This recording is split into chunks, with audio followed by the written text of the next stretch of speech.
It should be bigger in America. I've got a good question.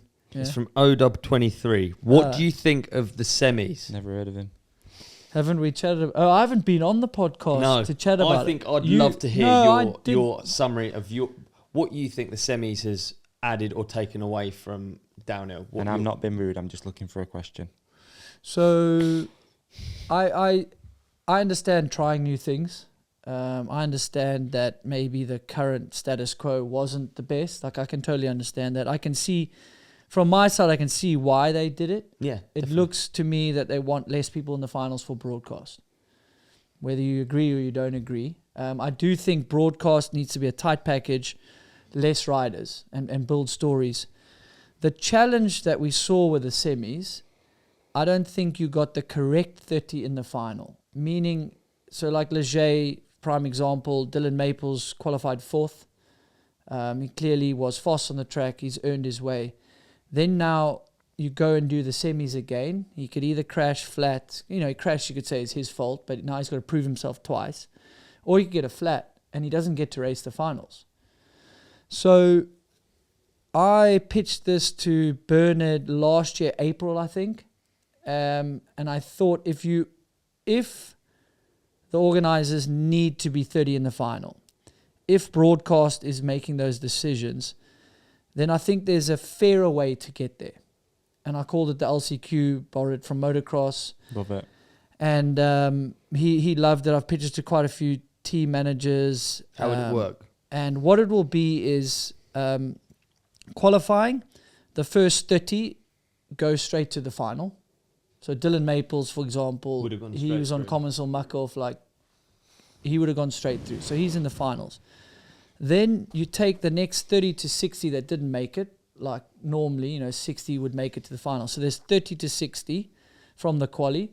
They go up again, and they have another race run, and say the top 10, 15, you can obviously adapt the numbers. They have a second chance to get to race themselves into the final. Then you have the final, and I'd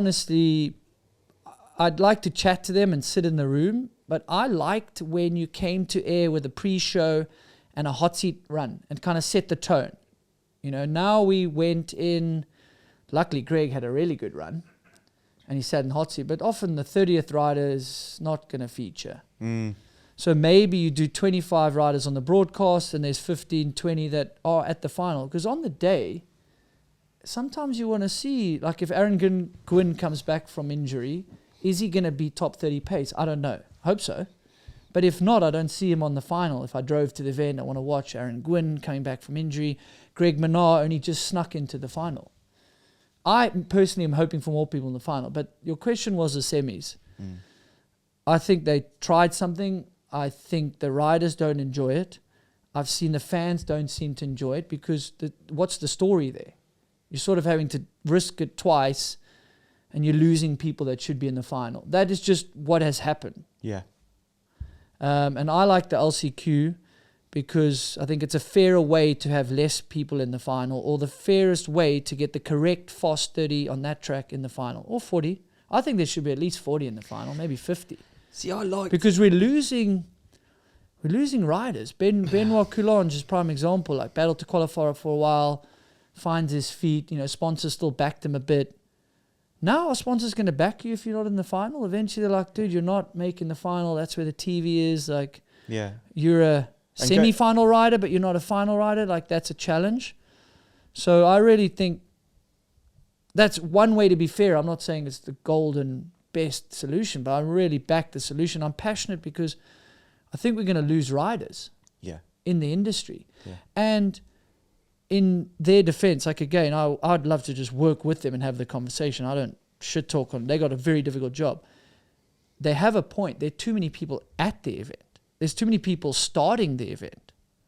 Do we need 200 people trying to qualify for a World Cup? Maybe not. There should be a feeder series. Like IXS Cups or the Norbis series. And what will you qualify through that? Yeah, in my mind, but you have to, I think you have to build that up first. Have a point structure, a way. If you're going to start cutting people, you have to tell them, okay, in 2-3 years, it's going to be harder to be here. You're going to race these. And imagine a race 2 weeks before Leger. you can earn a spot. Okay, cool. There's 100 cards. Like there's all sorts of ways to do it.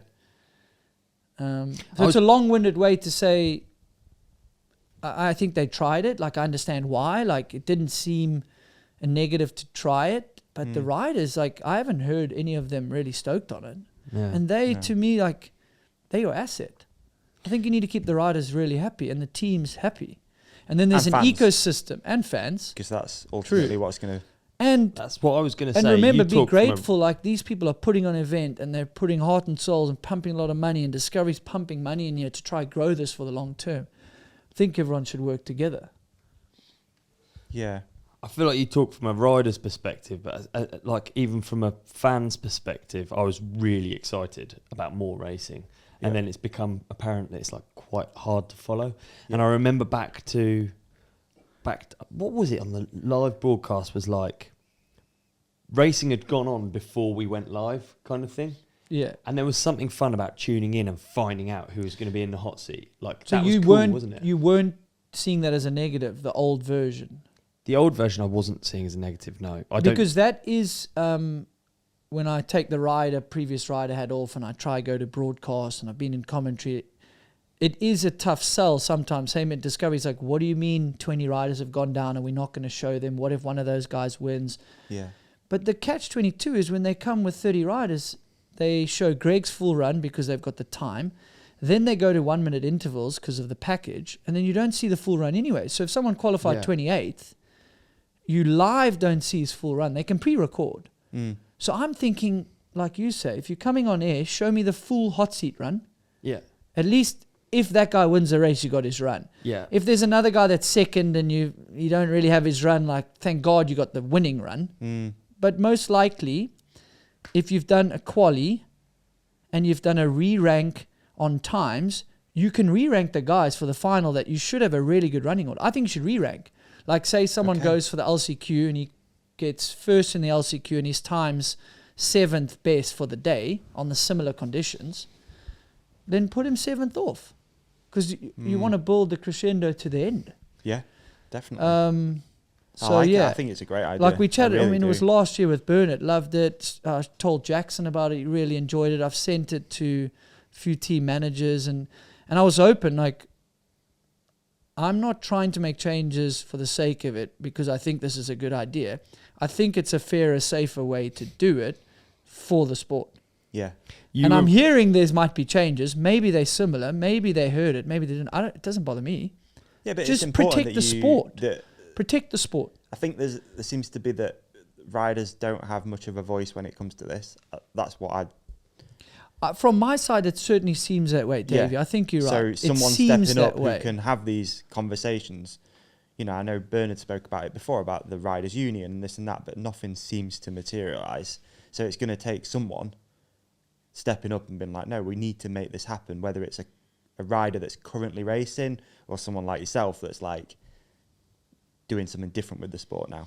But someone's got to have a voice that's got to... Yeah, and I like to play... present these ideas. Yeah, I like to play devil's advocate because, like, if you're just a rider currently, you have no idea to look like from broadcast or the money side. Like, I'm like, hey, you've always got to also follow the money. Yeah. Like, these guys have constraints, so I'd love to sit in the room and go, what are the constraints? Yeah. And then what are your goals? Okay, you guys clearly want the sport to flourish. You're super smart, like, but maybe there's a blind spot. Is there a way to compromise? Then the riders are a little bit more happy. You guys are still getting what you want. And we all win. You know, like F1, everyone wins from the TV package, totally. Right? And having the riders stoked is the optimal thing because without them stoked and wanting to be there, what do you have?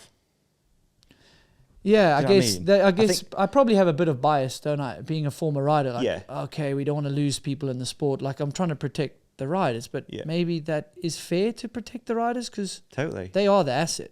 They risking life and limb.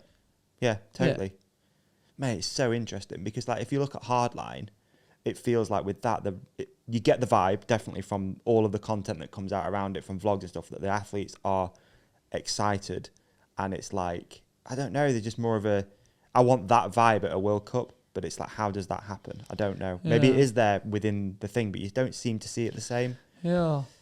And I think certain videos do a good job. It's very tough to compare the sport to other sports, and they like to or people often try compare it to F1. Now we just went to an F1.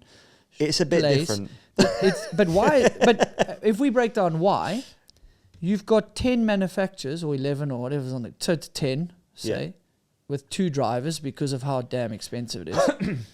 So there are only 20 drivers, and the winner comes from there. If there were 50 drivers on the grid, it'd be a more exciting race. Maybe there wouldn't be Verstappen always winning, or you wouldn't know who's getting 5th or 7th. That's downhill. You have way more manufacturers, factory teams, plus you've got third-party teams hosting riders that have made names for themselves. Say Brooke McDonald, he's got a big fan base, so that's good for the sport. So how many riders are legit enough to be at a World Cup that could earn their right to race the final? Maybe 60 now in the modern day. We need to decrease a bit, but how do we decrease the number and not lose people? You know, so it just seems like it's tough to compare it to that. Yes, the winner doesn't come from outside the top 30. You could go look at the stats. Yeah, but on each track, it's a different top 30. And like there's how many guys can win a race now? 10 years ago, you're like, nah, out of these 5, they're going to win this race. And out of these 12 people, this is the podium, probably. Good luck now betting money on like which is the podium. It's really cool. You know, you got his stack on the podium, Remy Pierron. Yeah, it was weather conditions, but you know, it's just the depth is really there. I think, like you said, what's interesting too is like you've got athletes, riders coming through, which you obviously want to create some sort of feeder series and all that sort of stuff. But there's also riders going the opposite way almost, and I think.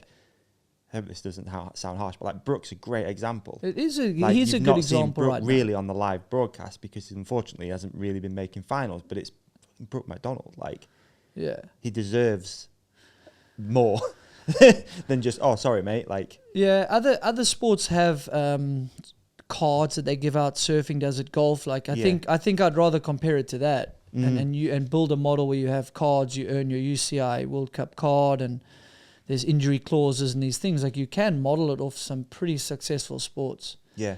And then from there, someone like Brooke can say, oh, but he's not quite on form. Why is he here? It's like, but he's earned his way. Yeah, totally. Greg Minnaar, why do we see him in the final? He seems a bit off pace, so he's got an injury.